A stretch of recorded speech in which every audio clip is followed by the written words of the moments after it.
Presenting the all-new iQOO 11 5G in the color legend. Built with 16 GB RAM and 256 GB storage for a smooth experience. It is also available in 8 GB RAM and 256 GB storage variant. Now let us look at the 2K AMOLED display. It has 77.8% more pixels than the 1080p display. Designed with 1440 Hz high-frequency and PWM dimming technology to reduce eye strain and provide a comfortable and high-quality viewing experience even in low light. The GN5 sensors Dual-Pixel Pro technology in the 50-megapixel camera for improving the autofocus function.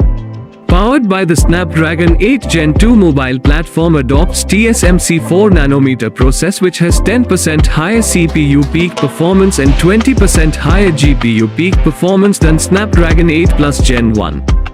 It is also equipped with LPDDR5X RAM and UFS 4.0 storage.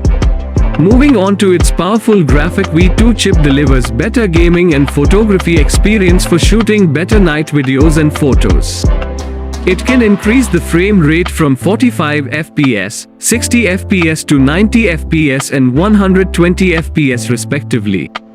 iQOO 11 120-watt flash charge can power 50% of the battery in just 8 minutes and 100% of the battery in just 25 minutes.